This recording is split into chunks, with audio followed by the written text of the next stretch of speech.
Kabeh prajurit ing Kabupaten Granti ora pilih siji antraning lur. Kowe kabeh padha ngaturake sembah pangabekti wis tak tampa. Ora liwat puja pangestu Tampana. Sanget anggen kula mundi dadosaken jimat kula. Kejaba saka kuwi panjenenganku bakal mundhut pirsa ngenani kewajibanira sowan-sowan. Coba enggal matur. Kewajiban kula samenika namung golongan entah sedaya prajurit madangan enggal. Samenika sampun trenggina sugi trampil Kanjeng. Bagus. Prajurit Kipli. Kewajiban kula nderekake Gusti Patih jengkar saking dampat kepatihan. Penderek pribadi. Yo. Mr. Bin. Matur. Kewajiban kula jagi hidup pusaka wonten sajroning Kadipaten Grati. Iya. Sedaya menika boten wonten setunggalipun pusaka ingkang anis. Bagus. Yen ngono cetha kowe salah sawijining prajurit sing tanggung jawab. Menarik katentreman ning negara Gal. Lungguh sing kepenak. Wis tekaken. Hei! Ketoprake ning ndi? Itu mriki. Lah kok madhep kono? Pegaweanmu piye? Kewajiban kula namung aron jaran. Jaran kepang apa? Ya wis. Jayawada. Kewajibanmu piye, Dok? Lho kewajibanmu iki piye? Nih, Sampe Jayabada iki piye? Kanjeng Adipati. Prajurit Jayabada. Jayabada menika prajurit BS. Prajurit BS. Nggih, BS iki barang surtiran ngono piye? boten Yun, bisu. prajurit siji kae bisu. Nggih, Ora iso omong. leres. Iki ora ana nonoman liyane apa piye to, Tete? Pangapunten dalem Kanjeng Adipati. Jejeripun prajurit ingkang dipun betahaken tenagane. Tenagane. Ora bela ragane. Iya. Boten wicantranipun. Ora omonge. Nggih. Jayabada menika meneh dipun abar wonten saking Palagan. Iya, iya. Kados pitik jagung nika. Wih, tandange kados srikatan nyamber walang. Meletik, Tanpa sotang, mabur, tanpa lar, ditumbak, laka-laka, dibedil, mejijil, dintongi bantal. loro. Yo, lungguh sing kepenak yo. Bali marang jeneng sira Kakang Patih Bandarpati. Kanjeng Adipati, Panjenenganku bandut pirsa ngenani kewajibanira piye? kepareng matur lepat nyuwun ageng pangapunten kathah Kanjeng. Iya, iya. Sasampunipun panjenengan madeg dados sembahan wonten ing Kadipaten Granti. Panggesanganipun para kawula wit saking pucing Arden mandhap karang pradesan lumebet wonten ing Kitha Raja. Kawula panjenengan boten wonten ingkang nandhang kekirangan sandang sarta papan. Iya, iya. Mubra-mubru pindha kalabur madu. Saengga manani ayem-ayem tentremipun negari Grati Kanjeng Adipati. Dados cetane dina iki Kabupaten Granti mangsa-mangsa katentreman. Nggih, Senajan to kaya ngono ya Teh, tak jaluk kanthi banget aja nganti kowe-kowe kabeh kendhat ing kaprayitnan. Jaganen Kabupaten Granti sapi-api. nggih Kanjeng Adipati wis tak. Nanging Teh, Nanging kados pundi? jane ngatimu tuh tandha pitakon apa sebabe? Aku ngrangsekake dina pisuwanan. Mila saking menika Kanjeng Adipati. Sare sampun adhep dening sedaya nayakan praja. Ugi saka Guru Kadipaten Grati. Iya, iya. Monggo enggal-enggal paring dawuh supados boten tepangsa anggilipun kula nampi manggenipun. Kaya ngono. Nggih. Sak tenane wis ana pirang-pirang dina. Atiku iki bingung kaya dene wong linglung. Rasasat aku ora bisa mikirake kawula ing Kabupaten Granti Jalaran. Ana salah sawijining perkara tansah ginugel sakjroning atiku kang nganti dina iki durung bisa ndak udani. Lajeng perkawis napa Kanjeng Adipati? Perkara sedane wong tuaku Rama Adipati harus Subandar Kosmon. Kamangka ya. Nggih. Ngonmu jumeneng dadi warangka to dadi patih. Iki wiwit Rama Adipati harus Subandar. Mesti wae jeneng sira ngerti lembarane sejarah bab sedane wong tuaku.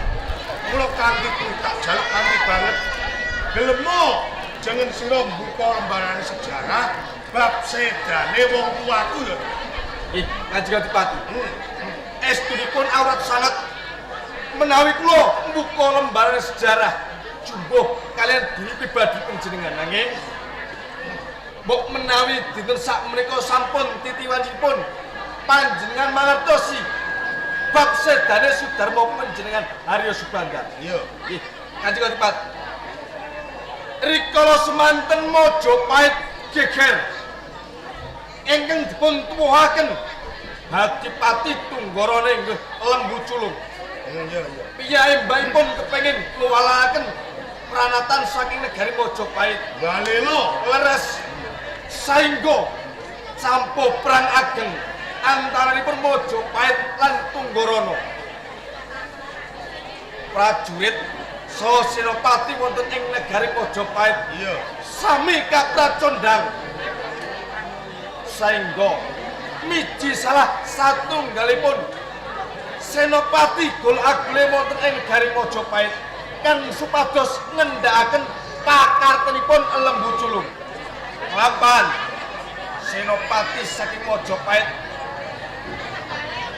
majeng wonten satengahing rarang ngono mengsah kalian Lembu Culung pikantuk berkah saha pangestunipun Sinuwun Prabu Bromatunjung menika semanten. Senopati kang kapiji kala wau pikantuk kamenangan. Entuk kemenangan. Dipati Lembu Culung saking Kunggara gugur wonten ing palagan. Salajengipun jejeripun Senopati sampun mungkasi karya tartamtu nampi ganjaran. Mesti wae kaya ngono. Ya. Sasampunipun minggah wonten Kraton Mojopahit.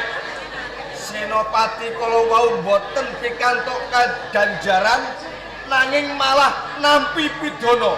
Senopati sing bisa ngrampungi gawe iki ora nampa nuga malah nampa pidana. Leres dinawut pidak jempol kalian Lembu Culung. Nulat pakatine Lembu Culung. Dur Senopati kuwi mau sapa?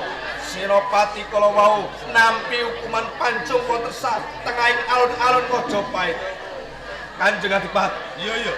Senopati ingkang dipun pancung wonten ing alun-alun Mojopahit mboten sanes Sudarmo Pencingan Haryo Subanda. Apa?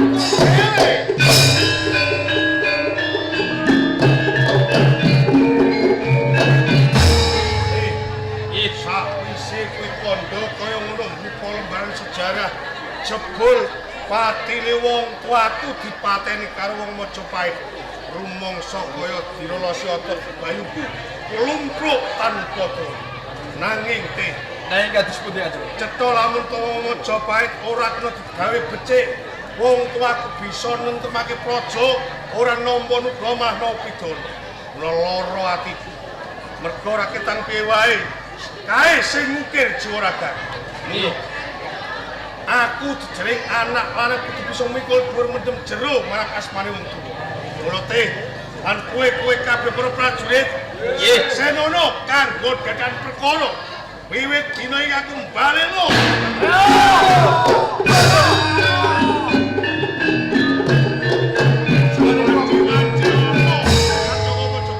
Ojo nganti cicing malah tang. Kados kalian Asal kalimat takbir. Kanjeng Sunan.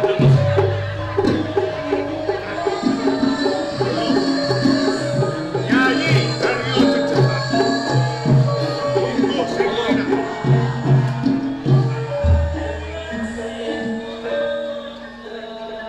Yayi Haryo Jejetar. Kangmas Adipati Bandar Sakwise satata lenggah pun kakang nyusung pawarta. Rakya padha basuki to, Di. Kangmas Adipati. Awet saking pikantuk pangestu panjenengan lampah kula saking Kraton Mojopahit tumuju wonten Kabupaten Granthi datan ingkang kuciwa namung sembah kula katur wonten ing panjenengan Kangmas. Ya wis tak tampa tiba sepadha-padha. Kados mekaten. Yayi Haryo Jejetar. Sak tenane nganti jenesra munggah ing Kabupaten Granthi. Iki mau tindak nglangke apa pancen ana wigati. Kangmas, sepisan ngantos kula sowan wonten ing panjenengan namung badhe tuwi kawulijenganipun Kangmas Adipati lan keluarga wonten ing Kabupaten Granthi. Tak inggih sami Bagas waras. Kowe ngerti dhewe kawula ing Kabupaten Granthi padha Bagas waras ora ana nandhang lara merga corona wis minggat. Kados mekaten. Bungkap kaping kalih Kangmas. Iya. Awrat sanget nampi dawuh saengsa dalem Sinuwun Prabu Bromatunjung lumantar Kangmas Patih Maudara. Iya. Supados kula kepanggih kalian panjenengan tuhipun kula namung dapur warneng. Ngono. Ing wigatosipun sampun sakwetawis wedal sepisan kalih tigang rambahan. Panjenengan boten nate netepi wajib sowan ngabiyantara wonten ing Kraton Mojopahit. Duh Kakang, menapa darunanipun mbok menawi wonten bab karepotan ingkang pancen boten saged dipun tilar tamtu Kangmas Adipati saged kirim gandhek sakembaran pinangka badal wakil panjenengan supados boten kumplang palenggan wonten ing kraton Mojopahit. Yayi, Arya Jejet. Nggih. Lah utang terus terang tanpa tedeng aling-aling. Apa to sebabe nganti telung pisoanen pun Kakang ora sowan ing kraton Mojopahit? Sebabipun menapa? Cetane pun Kakang Balelo. Panjenengan bali ing kraton Mojopahit.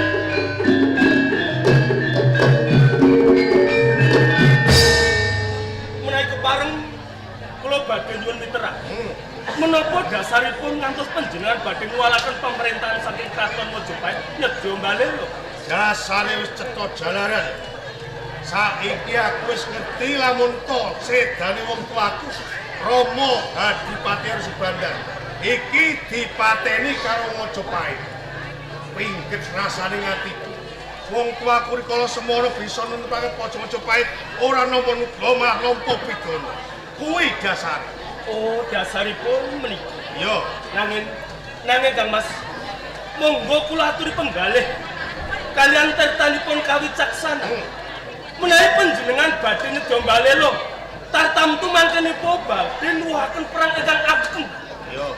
Napa panjenengan boten mesakaken kawula wonten ing grati menika? Lan malih kula suwun kanthi sanget perkawis menika dipun suwak. Perkawis menika dipun rampungi kemawon jalaran menawi tundang turutan. Tartamtu mangkenipun boten becik. Kok enak temen nggonmu ngucap. Kok upama kowe dadi aku ngerti wong tuamu dipateni dening liyan. Apa ya kowe cukup menengan-meneng? Nggih. Tartamtu kula ugi saged ngraosaken Yeah. kemalipun manah. Nanging Kang Mas, Yo. perkawis menika perkawis kapribaden panjenengan. Ngantos sowan kula menika wonten ing Kabupaten Granti sambet kalian pemerintahan wonten ing Kraton Mojopahit. Yo. Mila saking menika kula suwun kanthi sanget muga panjenengan sesarengan kalian kula sowan ngabiyantara wonten Kraton Mojopahit wedal menika ugi Kang Mas. Sepisan Balelo tetep Balelo. Menawi panjenengan sugeng kapok sapa rudo kari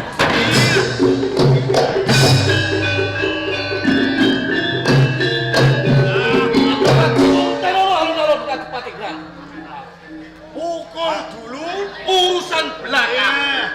Riwian bakal dadi Nggih. kan bilai gede. Kok kanthi kuwi. Patih Bandarpati Kula Kanjeng Adipati. Tirito Bedane prajurit balike utusan Jograt Mojopahit. Istaken dawuh. Tindak Prajurit, wedal.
sampean gelem sowan ngono ing kraton Mojopahit. Ngripe sesembahanku Bantar Subali supaya sowan ngene ing Negara Mojopahit.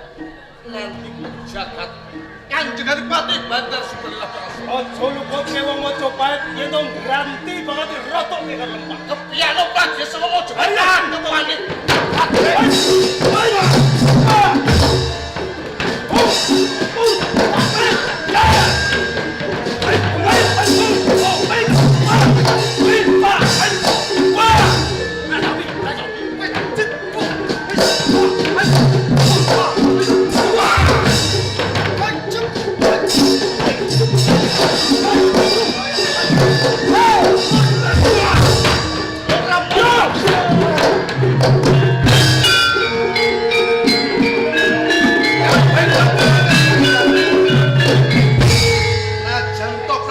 Mojopahit wis padha playu. Aja nganti kendhat kapahitan. Jaga perpet tapul wajikan balikan. Rasane urip karo kakang ajak malengger. Isine saben dina mung golek makan suwet. Kan arep kesentok apa urung? Rasane lek sedina utuh golek suket trimo ora ngentokke segrang. Lem golek ning ndi mau? Ini salah apa tegalan guri kae. Wong wayahe ketiga. Suket iki angel. Ora ditokno kok dienggo pakar.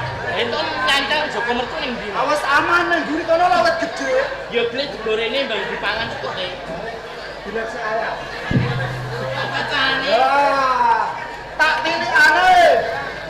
Ketiga pakani dami garing ora gelem nek ora suket. Ning yo ora kaya dadi wong kaya karo apa. Saden kegaweane kuburuh. Karet Iki komporan. wis banyu barang iki. Iki bener pangan. Bunga ae. Aku kena mangan utang luar.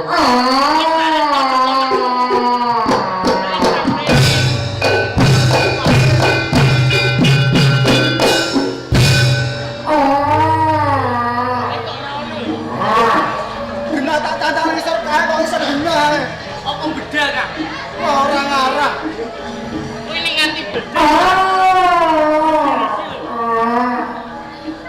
Waduh, Piye? muncul. Joko mesti muncul. Muncul.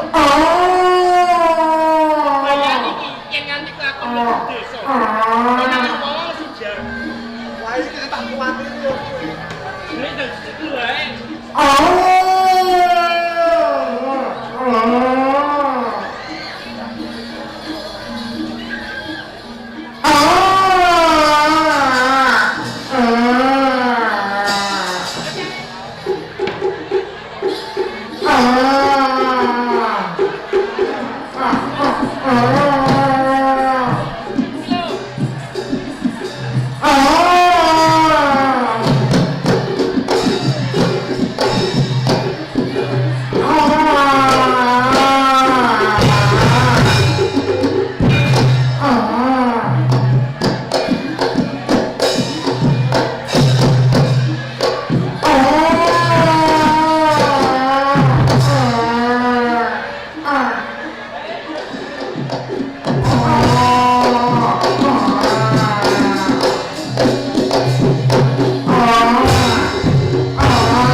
Dhewe sedang dipangan sekete.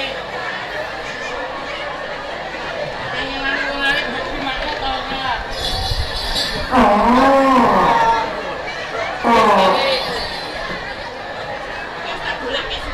Orang terima saipul.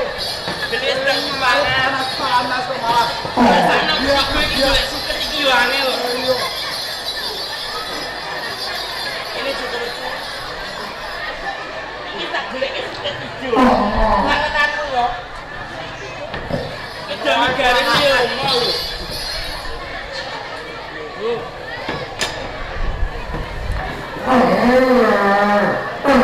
Toko ngarep oleh punyelirno es dino tok.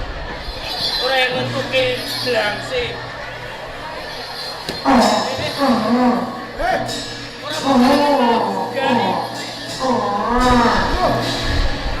Sing mbok karepe iki opo?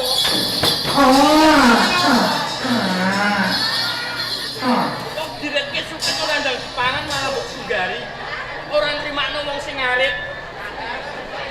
Menawa ae ketelak. Ha coba diombeni ngono. Ah, kene. Wah, seger iki. Awan-awan ngombe banyu. Nabrak. Mas, kebone juga nih lah. Lah ini kupon. Mun sawis itu ya lho. Seger iki. Oh, banyu murni. Oh. Oh, enak ae. Piye? Banyu ora mbok mbeke, Joko metu malah mbok singan aku. Kok piye lah? Kok dijokleng wae kok. Jujur kuwe. Loh, Lah iya. Sing mbok karepe iki piye Joko metu? Dikene nek sawi sisuke to ora mbok pangan, sawi banyu ora mbok ora ombe. diombe. Ayo putih ya. Iki lho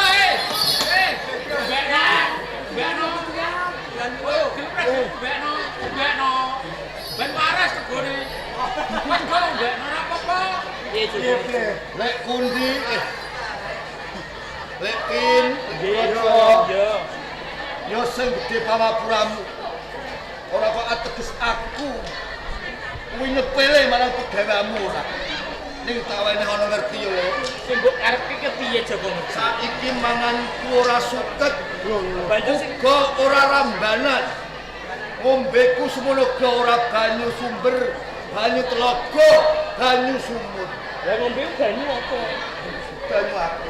Loh, Aku ora mlocot gorokanem kok piye? Umume mangane ya suket. Mak ora ya tegon. Apa pari? saiki manganku daginge manusa. Penjalukan kok malah ngene.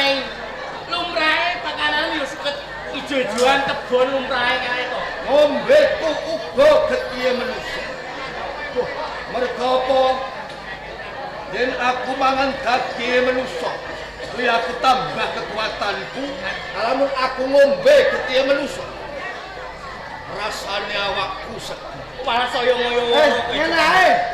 Ora usah daginge menungso. Bener. Tak genti daging sapi. Mah, Daging pitik. nek daging sapi, kuwi padha karo mangan awakku dhewe. Ayo ngono daging pitik. Mah, Ngene ae. Sate wedhus, sate wedhus. sate wedhus uga mah. Loh, Yo limo mangan suket dak Ya. genah. Tebon.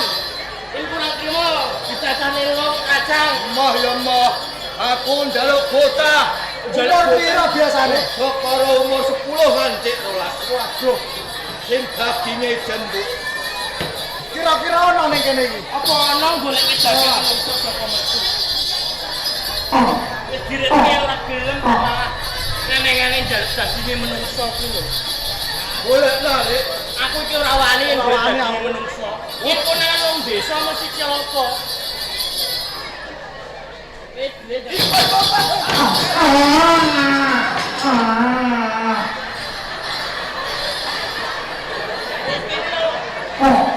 iki sekete dari dipangan ae. Malah aneh-aneh daging menungso.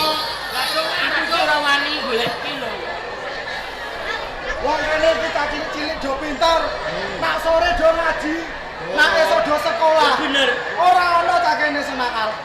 Aku pokoke golekno weteng kuluwe, Lek. Aku itu rawani Joko Mergo. Konangan wong tuane malah cilaka. Kula ya, Lek. Kok udah rawani. Seperti iki lho ndang dipangan ben warek. Kowe gelem golek ya apa ora? Aku itu rawani. Konangan wong tuane malah cilaka aku. Mengko aku sing tanggung jawab. Kalamun wong tuane nang terima aku. Sopo sing wani? Konangan malah digebuki cilaka. Mengko aku sing tanggung jawab. Aku ki rawani tenan rawani. Mbok peksa rawani. Lek Arifin. Piye? Tulung ya, Lek. Apa aku ketahe kene? Aku malah ora tau nyelekno. Golekno gonta ilang barang. Moh tenan. Moh tenan.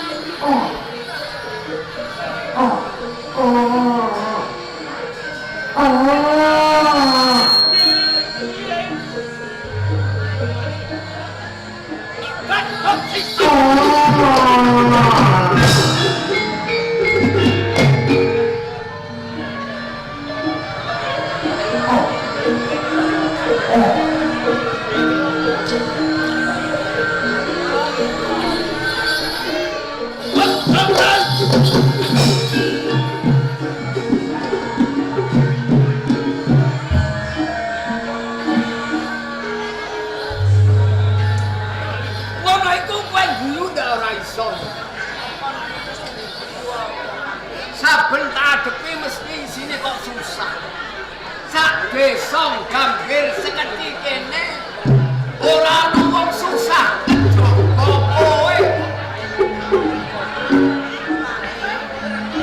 Sampeyan iso maido karo aku. Sampeyan iso ngomong karo aku kaya mergo sampeyan ora sing lakoni yo, Pak. Aku ki nang duwe anak. Ning aku mung lair ketok. Sapa wong sing ora sedih, sapa wong sing ora susah. Aku ya pengen kaya wong-wong kae. Bisa duwe anak cilik.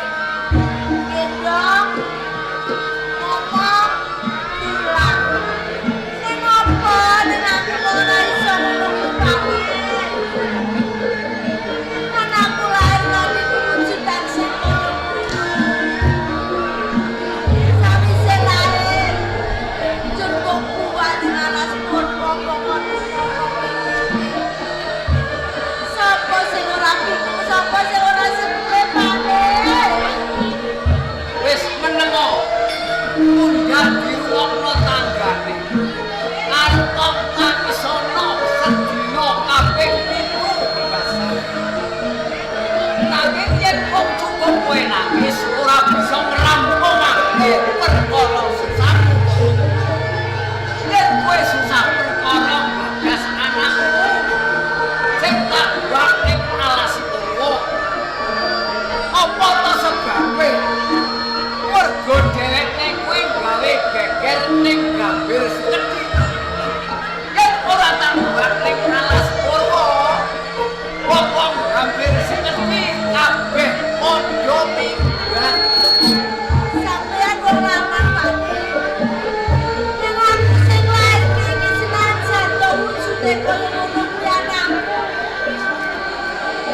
Aku gara-gara sebesarne karo Joko Mergo. Kawit cilik nganti tuwa gedhe. Ora ngerti omahe. Dene mau nang alas.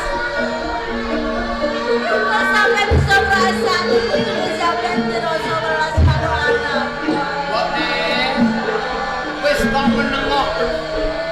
Anakmu wis tak pasrahno karo paklik-paklike perkara pangan, perkara mobil, samu barang tak dorongake karo paklik. Dadi ngono ora usah kok pikir. Yen dheweke gedhe ras bali mulih dhewe.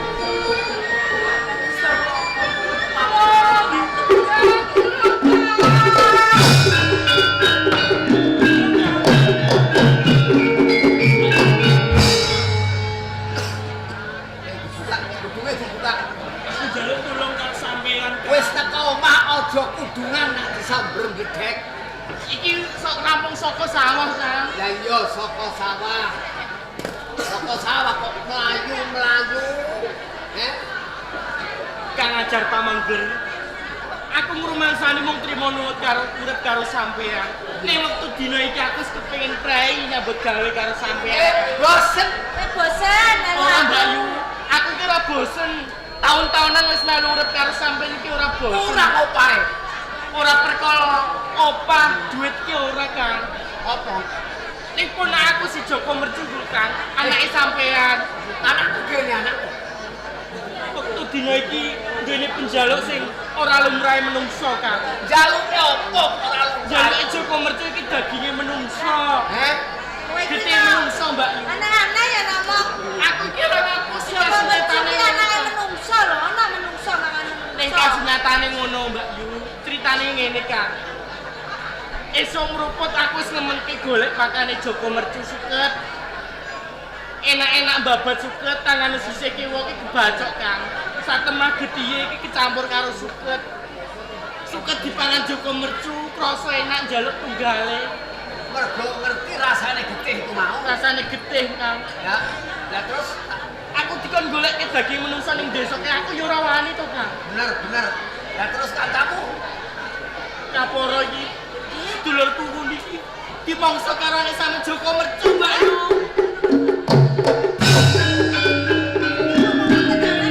Aku kira nyatane ngono-ngono.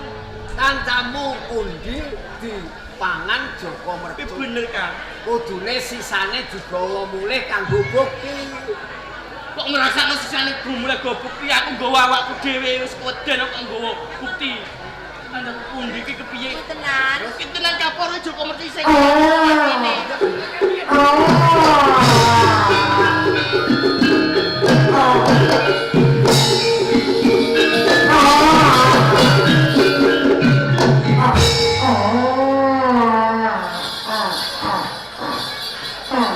Kok ning Iya Pak Ning. anakmu jewer seret gomring.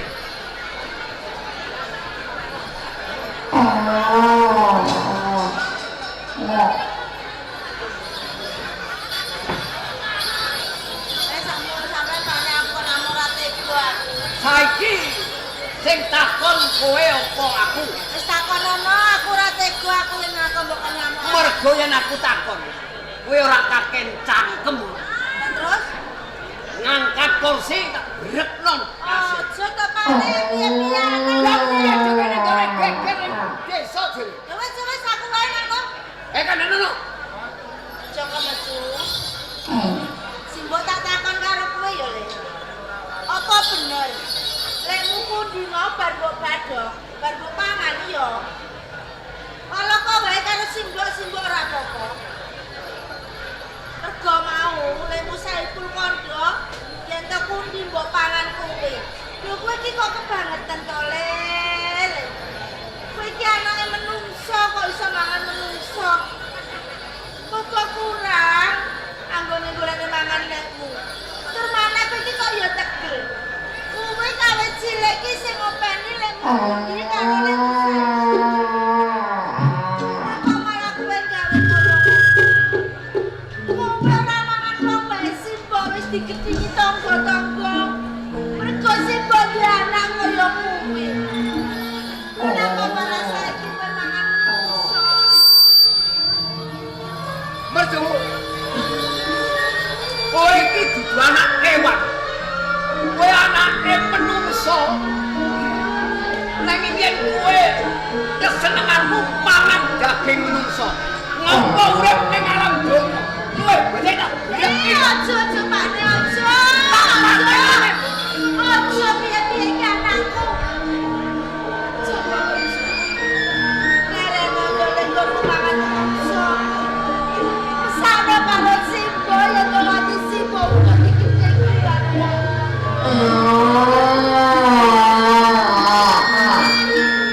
to kowe pancen nang dikandani simbo. Kan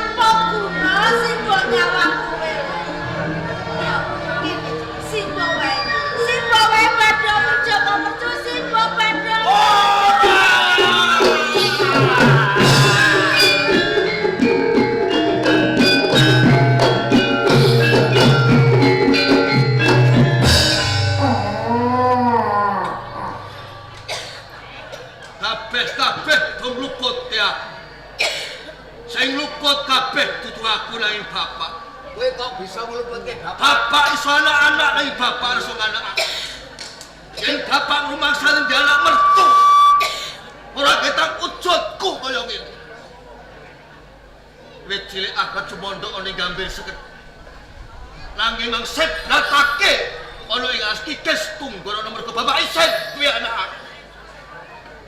Nanti tatu atiku.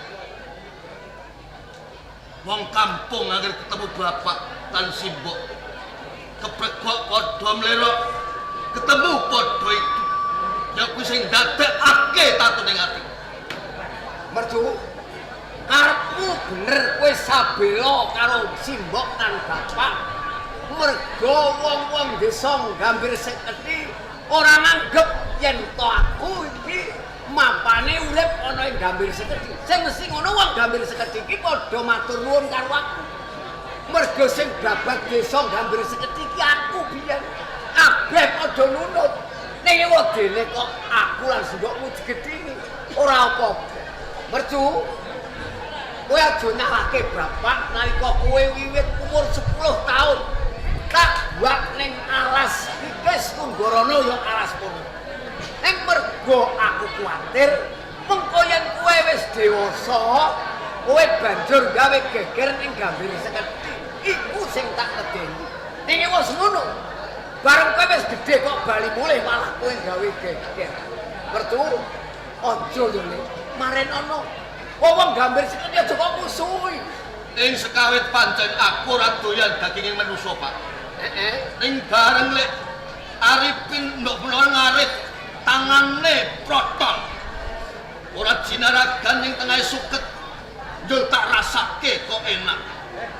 Terus Ana getihe sithik-sithik tak ombe ning awakku mar seger ateges aku duweni kapitayan yen daginge manusa lan getihe manusa kuwi enak tenan. yen ngono kowe iki nudratake uripmu mangan daging menungso, ngombe getih menungso.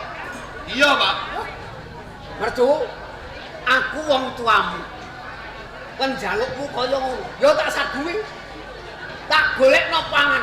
Kira-kira sedina jatahmu pira, Le? Sedina ping 3. Esuk, Awan sore. yo tak saguhi, Le. Matur nuwun parandene bapak nyaguri kanggo pakanku, Pak. Nek sawetara wis seming pira, aku tak rembukan karo simbokmu. Kaya ngono.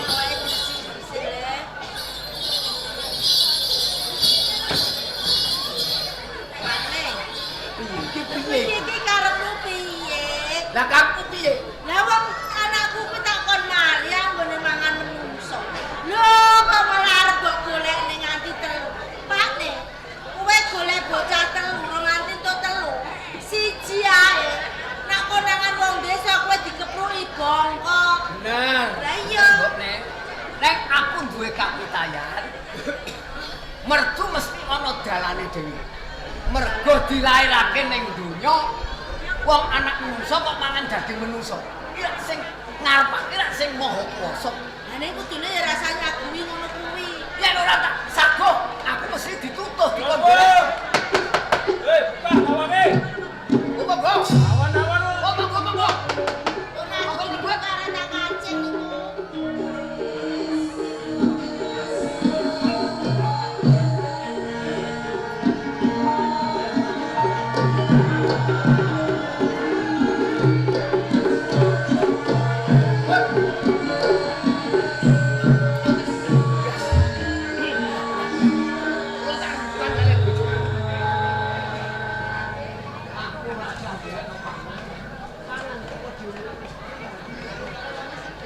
Aku ora nggo manganan. Aku ora nggo panganan. Kok mangan-mangan wetengmu lesu. Kula sing Sing nyuwun pangan kalih sampean sinten? Sampeyan mung kondone ora usah golek mangan, iki enek manganan sing teko. Kula niku ngomong kalih bojo kula. Grenang-grenang. Nih. Tutuke kok wong sugih kuwi. Saya wong sugih. Ana intil-intil. Lintil. Iki lho Pak. Saru. Delok kok ngene iki lho sampeyan ora duwe. Gumun kowe ya. Iki ngono ora intil-intil. Lha niku enten intil-intil. Iki ora intil-intil jenenge, ngerti apa ora? Jenenge lato-lato. Srembono. Iki sandang penganggone wong sugih ya kaya ngono. Lho, gandane wae wangi. Sandangane apik besus. Monggo enggak. Alah. Ora pun. Alah. Lho sik. Iki kok malah teles. Oh, kula bar ngompol no. Monggo enggak. Wis toh, Pak. Tenane aku niki gumun. Iki desa ndi? Saderengipun kula jawab, kula badhe pitaken. Oh iya. Paring asma sinten? Upama sampean ku durung ngerti pawongane. Ya toh? Nanging sak ora-orane seneng ngerti lan keprungu kondange jenenge. Dereng. Disrawongke. Biyayi saka kraton Mojopait Den Bagus Haryo Jejetan. Alah. Jeneng kok dawane kaya Gompek pane. Oh, iso nira. Iso nira. Dan kias no. Dan kula Saryo jejetan. Den bulus. Lah napa? Den Bagus Haryo Jejetan. Alah nggih bagus. Ya mergo bagus. Lah nyun sewu panjenengan iku sinten? Kula Ki Ajar Pamunggen. Ki Ajar Pamunggen. Kula tuanggane yang gambir seketi. Oh, desa Gambir Saketi niki. Gambir Saketi. Lah niki anak panjenengan tasih prawan. Lho iki bojo kula. Niki bojo panjenengan. Bojo kula. Waduh. Kok malah ngeluh. Nggih, sampean angsal bojo niki. Nggih. Sami mawon panjenengan pikantuk kanugrahan. Manggen pundi? Nggih. Panjenengan niku pun sepuh, nggih nyuwun sewu. Kulite mun kisut. Gandane mawon apik. Sedelok meneh ongkang-ongkang lengi kuburan. Lah, Kok iso duwe bojo ayu sing ginuk-ginuk mentuk-mentur niki lho. piyambake kedanan kalih kula. Kedanan. Wih, kedian tenan. Mbok menawa Setan iki apane? Oh, Apa dupe tuwa iku urung mesti nak dimoi karo wong prawan. Mesti wong prawan seneng karo wong tuwa sebab napa? Donyane akeh. alah. Iki lho, wis salah ya ora donya kok iso. Lho gambir seketi semen nambane kek jare. Ngaten nggih. Iki cinta. Oh, cinta. Nggih. Mbok menawi pancen menika jodoh panjenengan. Nggih, ngeten nggih, Ki Ajar. Kula niku gumun lho. Bab napa? Nalika kula mlebet wonten ing desa Gambir Seketi. Saben-saben lawang kae dipun kancing, jendela ditutup. Saben kula dok mboten enten sing buka. Iki tenane apa kok ngane-ngane jalaran niku rak isih padang jinggrang, isih bedhug kaya ditutup. Iki lho sing dadekke tandha pitakon sajroning atiku. Jawab Loko Suto. Oh, jawab panane to pane. Enten tiyang mangan tiyang. Ora umum, ora lumrah. Ten wong mangan wong. Sampeyan niku yen kandha, mbok yo aja angger-angger maton ngomong. Nanging yen ngomongi kanggo wewatonan kang gumathok. Kok enek menungso mangan menungso, ana wong mangan wong. Nyatane Sampeyan iki lho, aku dikandani ra percaya. Ya ten wong mangan wong tenan. Jadi nganti lawang saben awan ditutup, Lah niku jendela dikancing, iku mergo ana wong mangan. Lah. Iku kira-kira cacahe piro? setunggal. Alah. Lho ngomong siji lho. Kok ora ono sing wani nyekel. Cekel gebuki engko kenek. Nyawang mawon wedi. Klumpuk noman 100 mboten ngarawan. Alah. Pawongan siji royo wong 100 ora wani. Ampun. Beda karo jejetan kok. Ampun repol. Lho. Sampeyan lak durung ngerti kok. Jejetan pinangka tumenggong Senopati ana kraton Mojopait. Saben-saben ngerti mungsuh mesti minggir. Ora wani ngagel sak tengah dalane Haryo Jejetan. Mergo gadah piandel. Mesti wae ndek piantel. Anane sekti mesti duwe aji.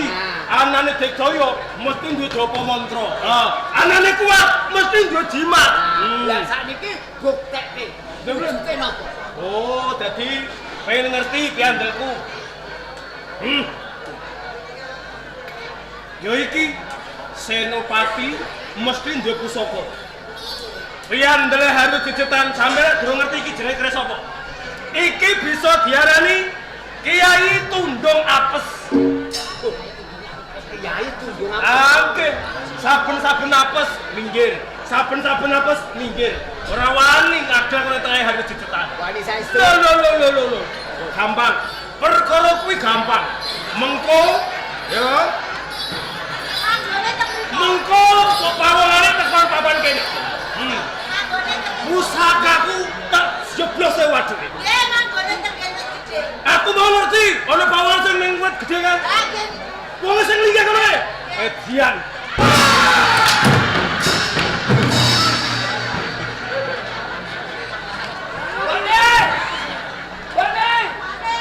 Ono glanse ana. Ono maneh. Bono glanse dorok. Ayo. Kok kira wujudan negeri sih mau di? Hah?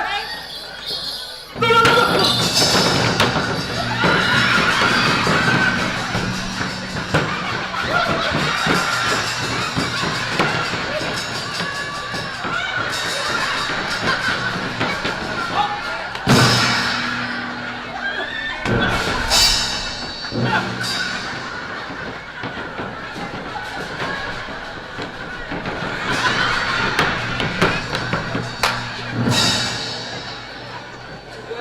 Enak temen. Kowe sapa, Pak? Iku Le. Bisa ngomong. Jatah manganmu. Jatah mangan. Jatah manganmu Le. Pangan le. Iki jatahku. Iya. Bosek. Awake lemu Le. Cepet Le. Wes. Mangan Le, mangan. Mangan Le. Ojo. Badannya aku jaluk aku Mbak. Aku butuh Mbak. Mbak, aku butuh Mbak.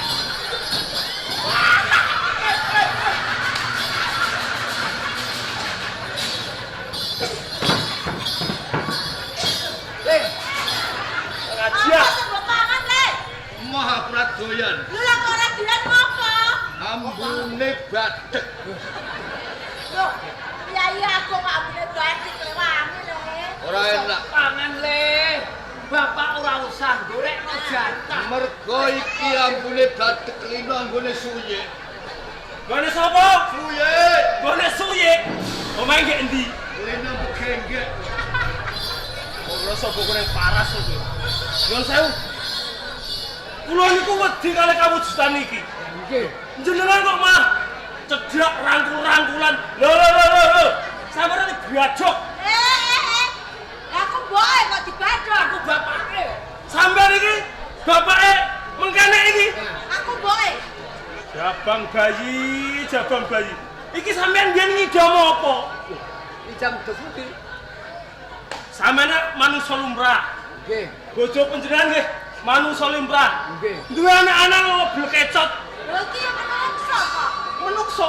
Ye. Menungso. Omongam ye. Ye. Bapak harus sibuk dinek Dinyek Le. Omongan piye? Dinyek Le. Sibuk dinyek Le. Sibuk dinyek Le.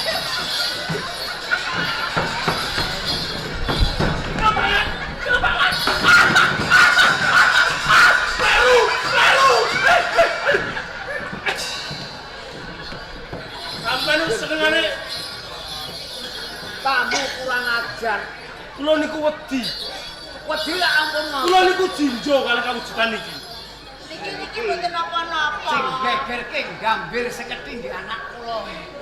Namine Joko Mercu. Iki nggih Joko Mercu. Wirian ge bagus kulit. Iya. Sarang gede mboten ngerti sampean parane dumadi kok tukul sumune.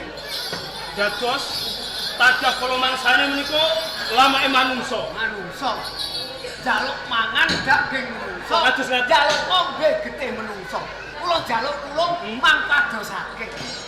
Perkara tadah pangane Joko Mercu. Nah, Aku saguh goleki. Sedina jaman piro? lho kok saged sampean? Lho. Sedina jatahe mangan Mercu piro? 3. Mengko yen melu aku tak wene 5. Lho. Menungso pundi? Iki ngene. Iki tenane nganti aku keplayu ana ing gambir sakethi.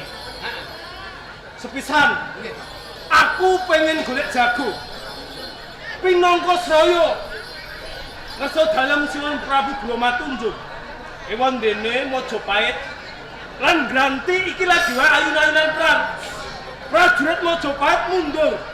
Ora kuwon nek ngranggulangi kridane Haryo Bandar Subali.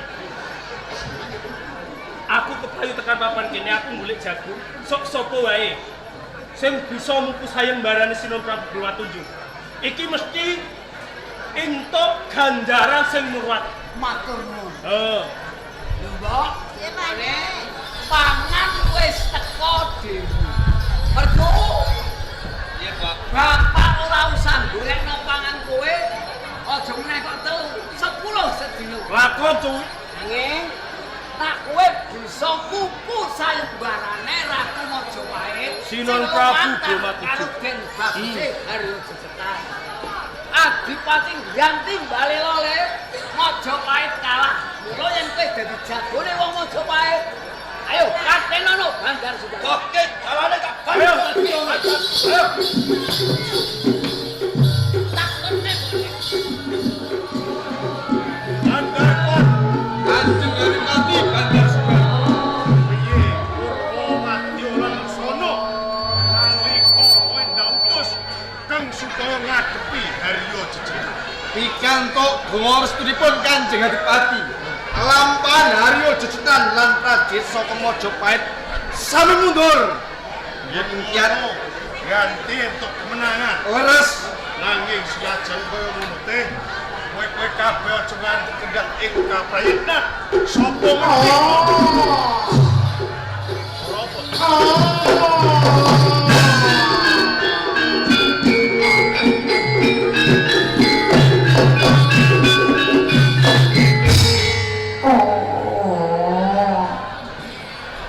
Iki ana wewujudan sing aneh-aneh.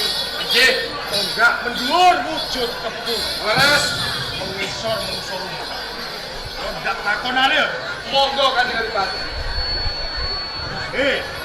Wewujudan sing aneh-aneh. Aja tok aku tambuh karo kowe iki ora. Nanging pancen lagi sepisane putih karo kowe. Yen pancen kowe bisa tata jalma, jenengmu sapa?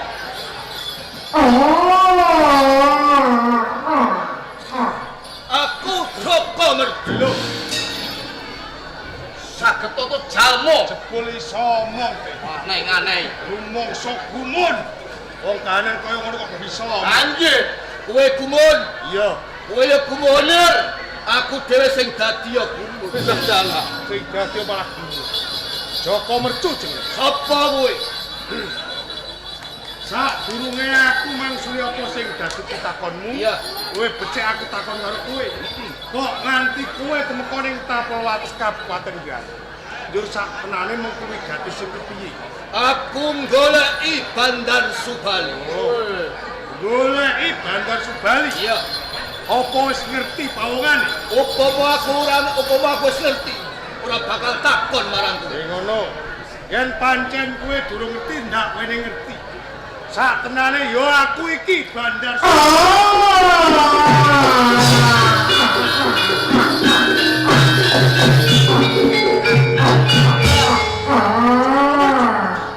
Sakwise kowe ngerti lamun to aku Bandar Subali sajak bungah rasamu, Bandar Subali Joko Mercu. tak goleki patang sasi punjul iki.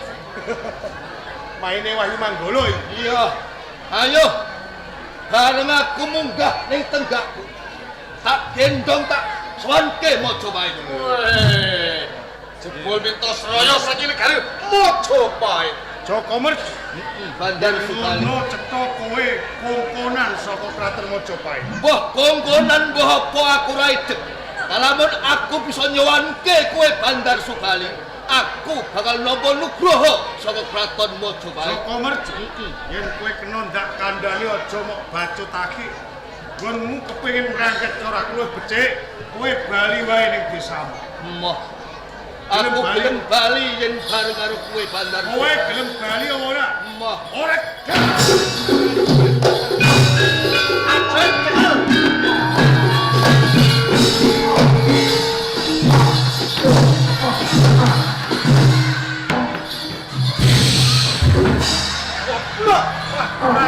Sebelum